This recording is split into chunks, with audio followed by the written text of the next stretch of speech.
Baldwin. Well, I met him, he came to Wilson the year that he died, and they had an essay contest that my niece won.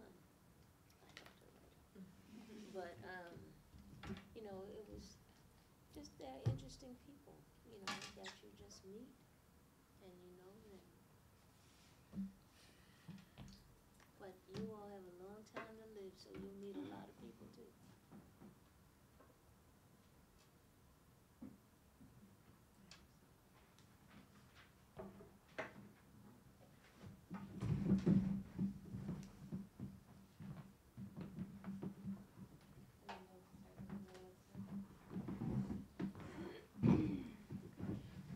Good morning. Good morning. Welcome to our Red Table Talk. The norms for our table talk are as follows this morning. Honor the one mic rule, one voice at a time. Keep your answers crisp and concise. Be additive. If you agree, say so and move on to a new point. Not everyone needs to answer every question. Generate light and not heat. Let's have a healthy discussion. We will have an opportunity for some question and answer towards the end for each among one another. The audience members, or excuse me, the participants may direct their question to a particular individual or to the group as a whole for multiple responses. Any questions?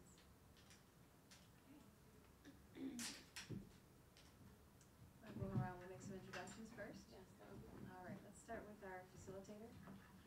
Gaia Shakes, former teacher, always a teacher. Gavin Barry, social studies teacher, World Inquiry. Daz Williams, 10th grade student, World Inquiry. Jennifer Baker, 11th grade English teacher. Lindsay Hubbard, console teacher. Ferris Freeman, junior, World Inquiry student. Sam Johnson, once a student, always a student. Eden Delahanty, sophomore, World Inquiry. Melissa Teague, English teacher, but I'm also a student, always a student. I agree. Lisa Zeller, secondary science teacher at World Inquiry. Kamaria Simmons, 4th grade teacher at World Inquiry. Wonderful. We are going to begin our Red Table Talk discussion with an excerpt from Jada Pinkett Smith's show Red Table Talk with Jane Elliott. And so that will launch us into the questions that Dr. Shakes has prepared for our panel this morning.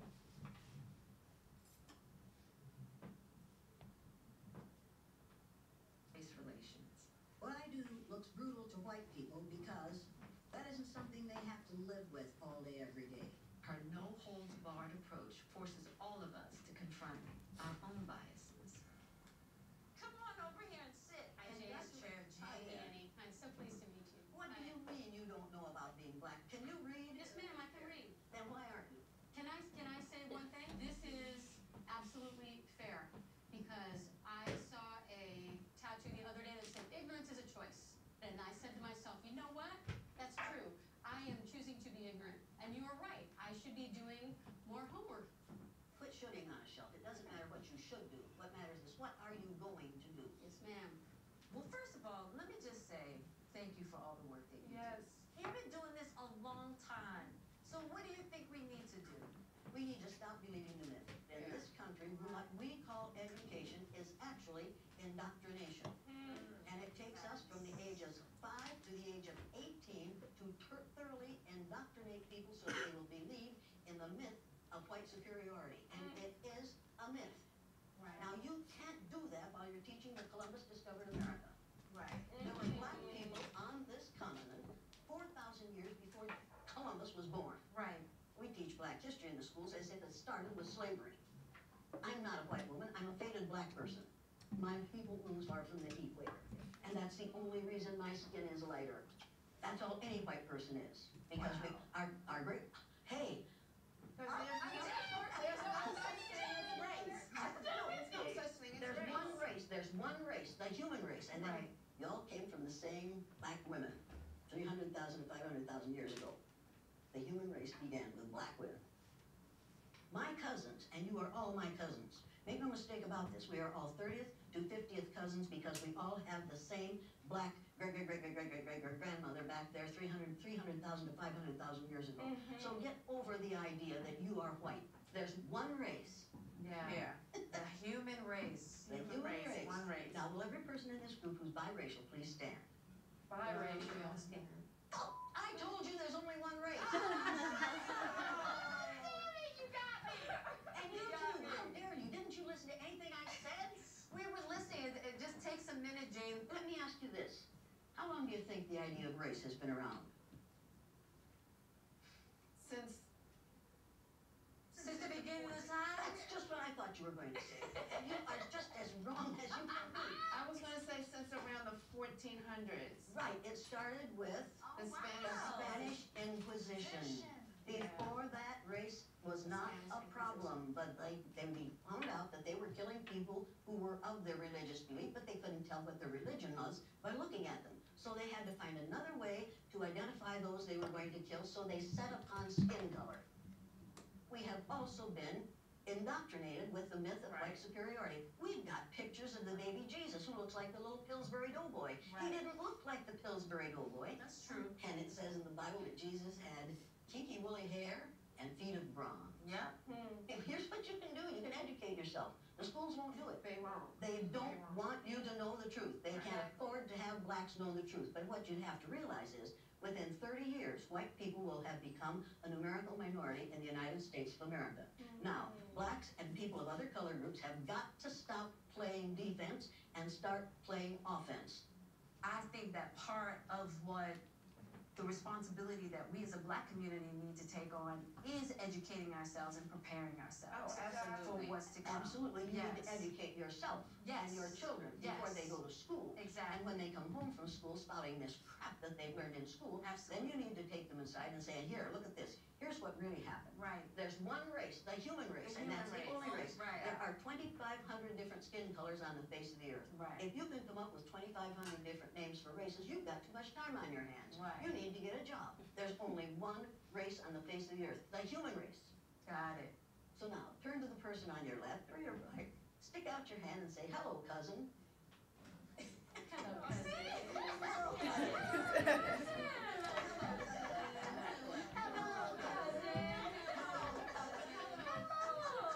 That feels better. Well, sure it does. It Yeah. feels better. Do you feel any different after hearing Jane? Right now? Yes. No.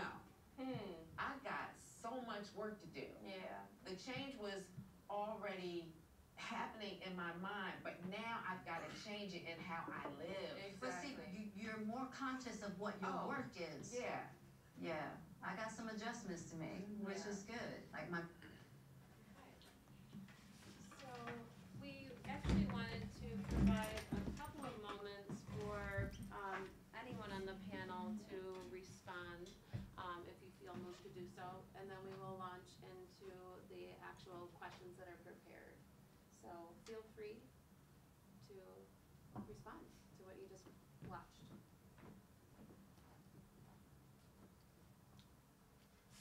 Yes? She just spoke on something that should have already been known. That's it. That some human race, everybody human at the end of the day. I think the way that she said it was in a funny and upbeat tone that really got the message out. But also she gave a historical context for it, that really and truly is the human race. So when you do archaeology or any of those kinds of things, you find out where life began. And she was talking about where life began, which was on the continent of Africa. Something she brought up that I think about a lot is the purpose of school. Okay. Speak further. Just that in America, there's a lot of research, a lot of conversations around the purpose of school is to prepare people for the American white society. And so it's to retell that myth and create the divide. I want to piggyback off that. I feel like school is whitewashed, so they only tell you what you need to know or what they think you should know. Because it's a lot of things that students don't know a part of history that we should. So I feel like they educate us on the basics, but not really getting into it in depth. Something to piggyback off that is that I also think that our school system focuses a lot on STEM programs and more than the political sciences and social aspects of classes, and that we're supposed to know all these science and math information more than we're supposed to know about our actual history and how to speak on that. A black film could also teach you more in the school camp, because before I never heard that the first man was found on Africa until I seen Boys in the Hood. I think it's important when she said that education has to start at home as well. It's really important that parents are definitely talking with their children about what they do know and empowering them there, so that when they do go into the schools, their children are encouraged to speak about what they know as well. Yeah, I think it's unfortunate though that because of the history, that a lot of our parents don't know themselves what to tell their children, because we have neglected real history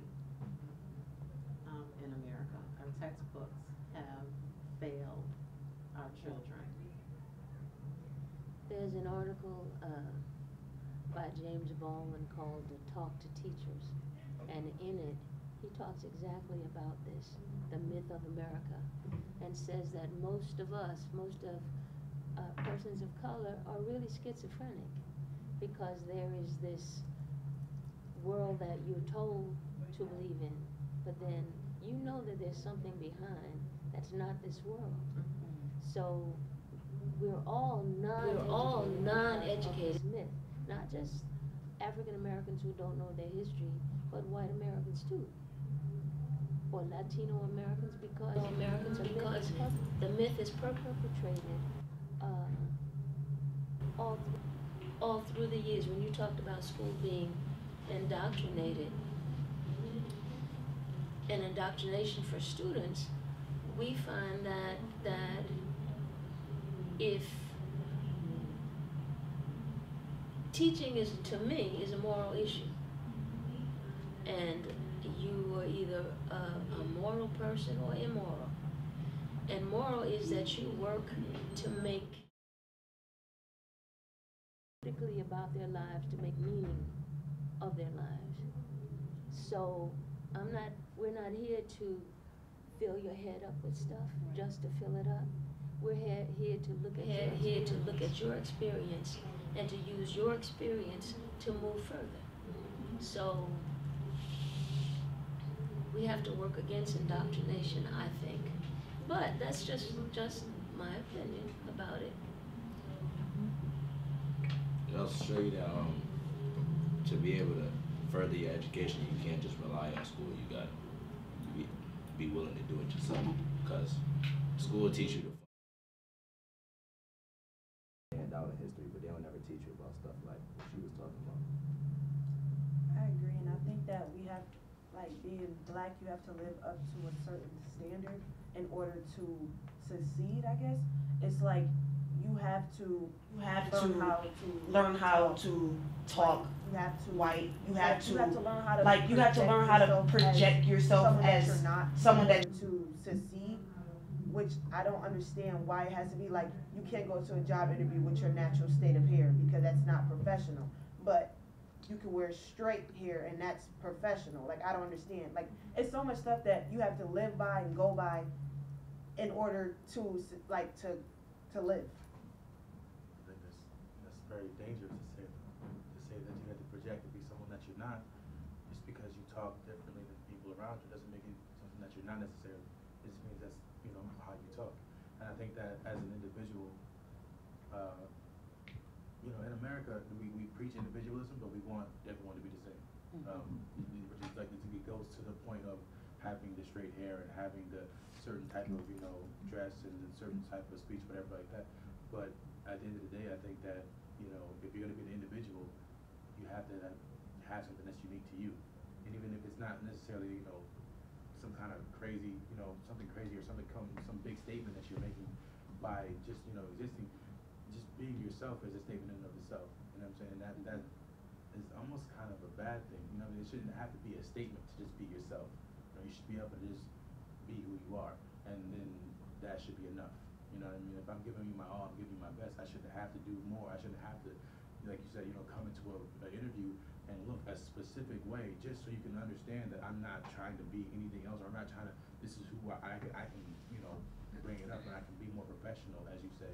But it's kind of cold language, right? To say professional means to be more, Anglo-Saxon, right? Like it doesn't mean necessarily to be, prim and proper. It means that you have to act like people who don't look anything like you. And that's not necessarily fair. Thank you. So this is a great time to transition to the prepared questions with our remaining. Well, actually, one of our questions was about the indoctrination. She says that Jane Elliott said that schools serve as places of indoctrination for the myth of America. How do you see this playing out in the world of inquiry school? Is this what happens here? I would say yes, but we do have certain teachers that, like PB and Mystique, that make us learn about people that's in our history that we never heard of. Like, history is basic stuff. Like, why are we talking about slavery again? Stuff like that. Like, we talk about repeated things, but they bring out different stuff. Like, we learn about Du Bois. Like, I never heard of him until this year. Like, it's different things that we learning in certain classes that I feel yeah, but most of the classes, no. Only time we get to talk about history is a week. I'm just curious, how do you feel about the fact that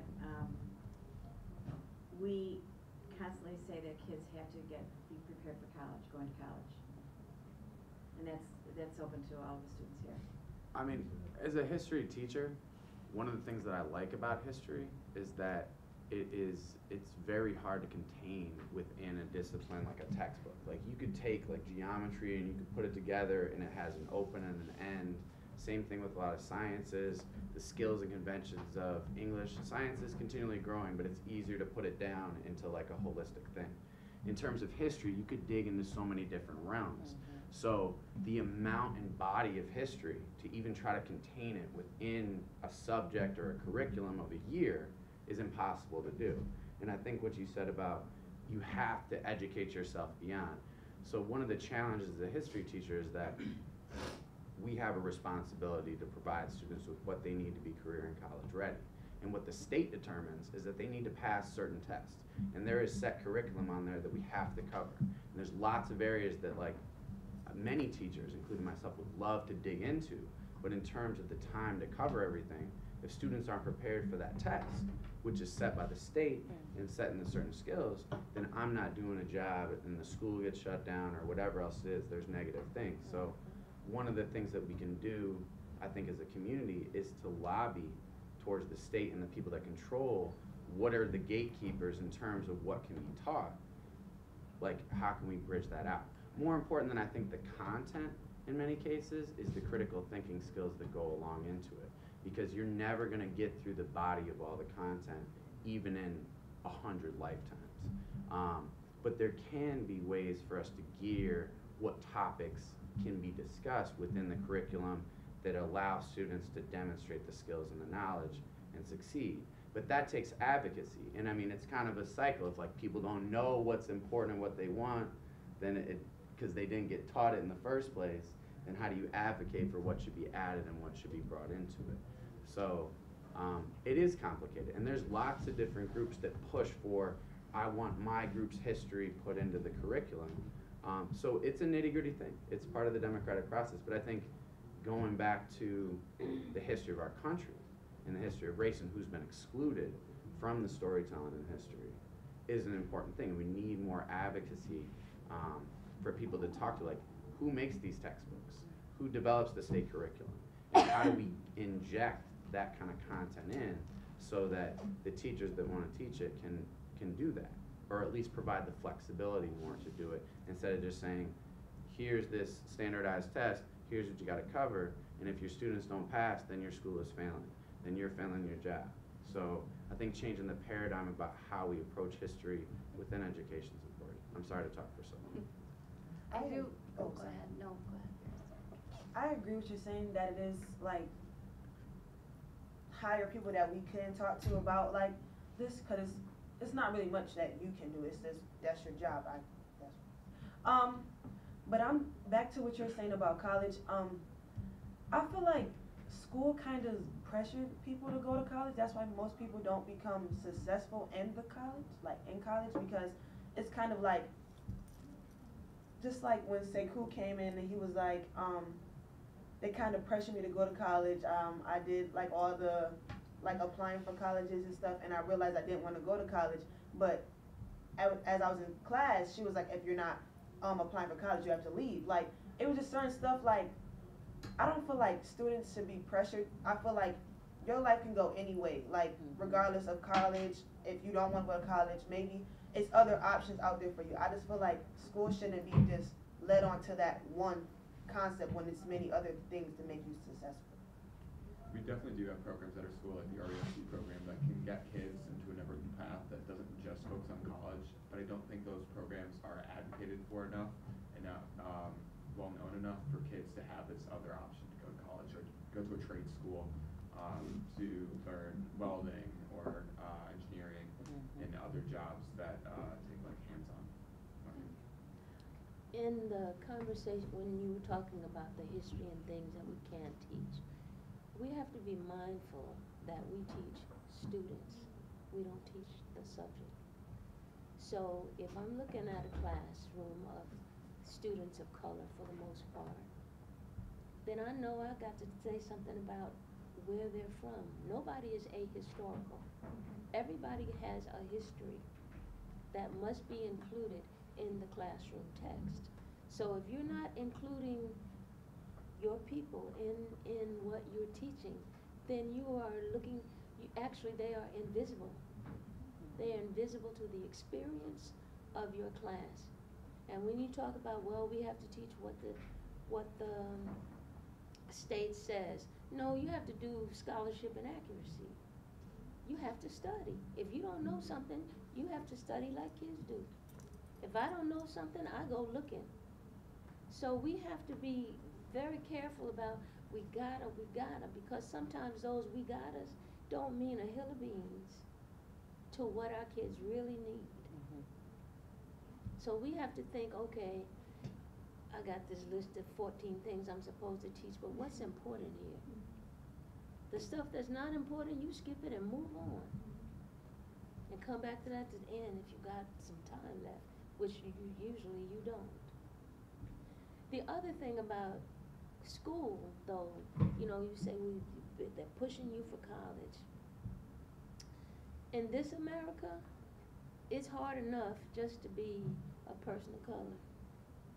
But if you end up being a person of color with no skills, it's really hard for you to get gainful employment. As you can see how everything's, I mean, if I had to get a job as a computer person, I would just not have a job, because everything is changing so fast. So you think, oh, my mama, she's on me about going to school. She's on you about going to school because she wants you to do well in the world. She doesn't want to worry about you forever. So be thinking about that when, you know, you was like, no, don't, but be thinking about that. Yes. So just a time check for everyone in the room. We have just under 10 minutes before we need to transform the room. So if that might help prioritize some of our questions. I have a question. Jada Pinkett Smith says that that was in the beginning, that white women know how it feels to be oppressed. Okay? So why would white women know what it feels, how it feels to be oppressed? We live in a patriarchal society that puts down women and it doesn't matter the color of your skin. It's men are deemed higher than women. Okay. You're a man. A white woman answer this question. So, if white women know how to feel oppressed, why do they sometimes still take on the role of the oppressor? Because it's institutionalized. I think, speaking from my own personal experiences, I grew up in a farm town where all people were white. And it wasn't until I went out into the world and saw that there were differences that I understood, and was able to do a lot of that self-reflection around our society and the institutional structures that cause the oppression that happens in our world, that if you don't look at it in that sense, then you can be, right, a white, blind, privileged person where you just go about your business because you're used to it and you don't realize. Okay, so it's the self-reflection, the self-interrogation was very valuable for you. Absolutely. Okay, all right. I think hurt people, man. I think that's like a real true statement. People say that all the time, hurt people. So, you know, you're feeling like someone has their foot on your neck, you know, it sometimes gives you a little relief to, you know, inflict some pain on someone else. And you can't necessarily go back at the people who have their foot on your neck, so you find the next best thing, you know, and it's not necessarily quote unquote intentional, but it's just, you know, you got some kind of rage, you gotta let it out sometimes. So that's sometimes how it goes. I also think there's part of, you know, as a white teacher, as a white woman, there's a sense of that burden, that guilt that I feel sometimes that I have to make it better for our kids, and I don't know how to. It's, you know, as much as I want to learn and help our kids get through this muck and what I know is out there for them, you know, knowing what we've been through, how do I make that sense of urgency for them to make sure that they're getting what they need? And there is that, you know, I run to Ms. Teague a lot. Is this a good article? Is this something good that I can teach her? You know, just playing that off of her just before I can teach it, because I don't feel equipped, or Dr. Shakes a lot. I need to know that what I'm doing is I'm accountable for my kids, because it's something I need to know. It's a moral position. Yeah. It is. We stand in the doorway of access to opportunity, or we maintain the status quo. So you got to get out the way. Let kids do what they need to do. And I agree with you. I think about those things as well. And personally, I go towards our expeditionary learning model to allow for that. In that I understand we have tests to teach, we have things that we have to do as teachers that the state tells us we have to do, but that's a very transmission model, that I am the knowledgeable person in the room and I'm going to transmit these factual things to you. And I think expeditionary learning model helps us to say learning is just a social process. Learning is making sense of the world together in your community, which can be your classroom. And so I find that having that mindset around let's make sense of this thing in our world together, then I'm not treating my students as ahistorical. They're coming in with their background knowledge, and we can create new knowledge together rather than I have the knowledge that I'm going to give to you.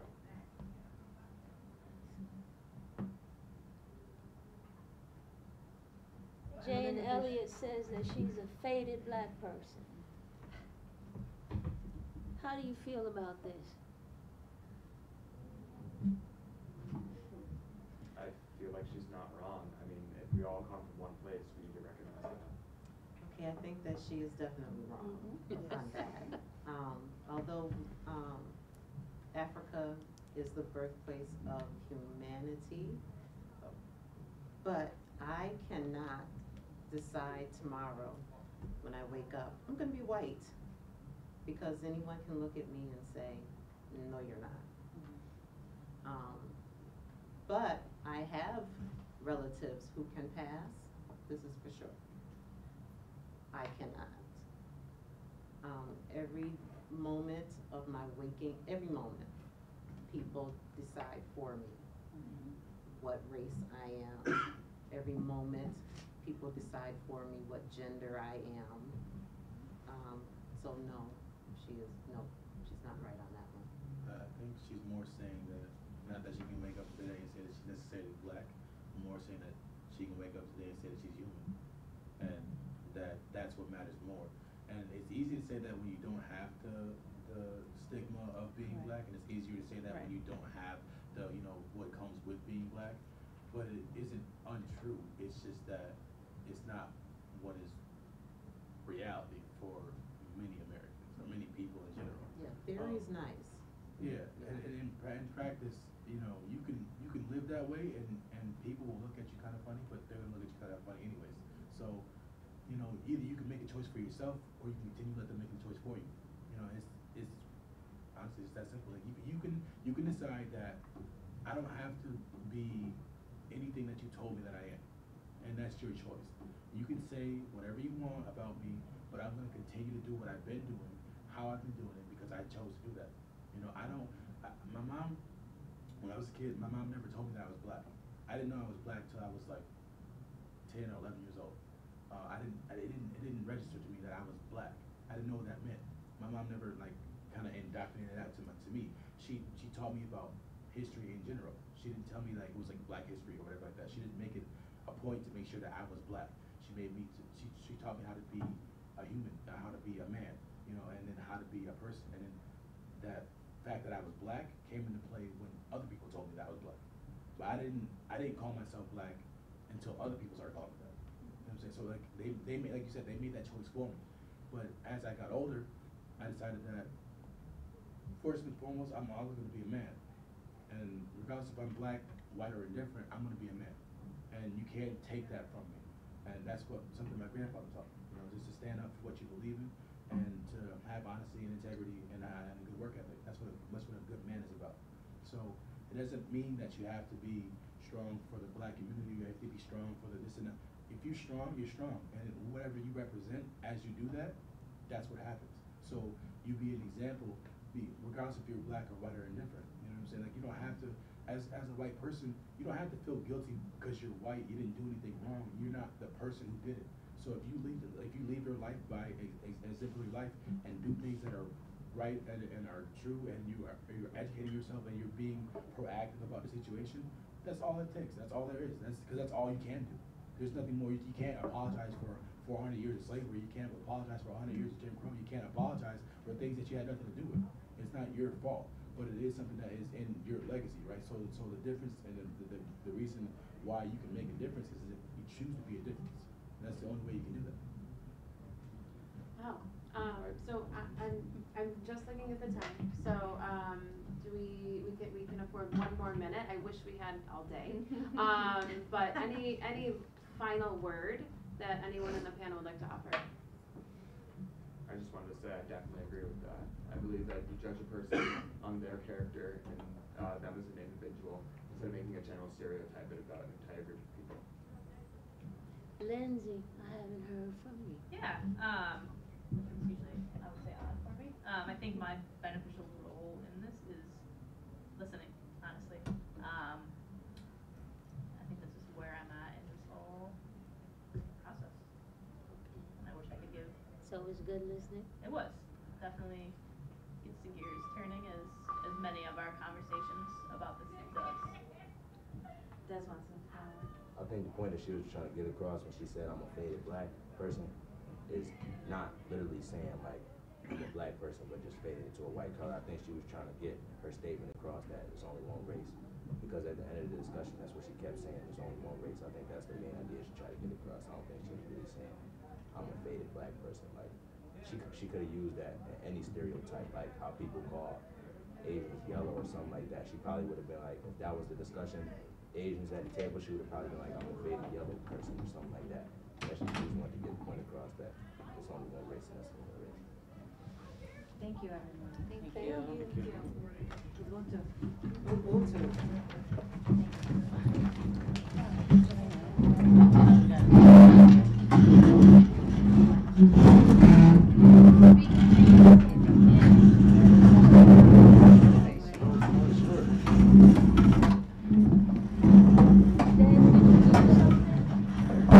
I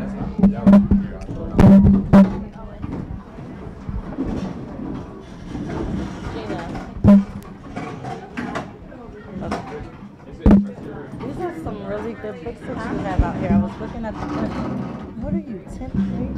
11th. Is your room free?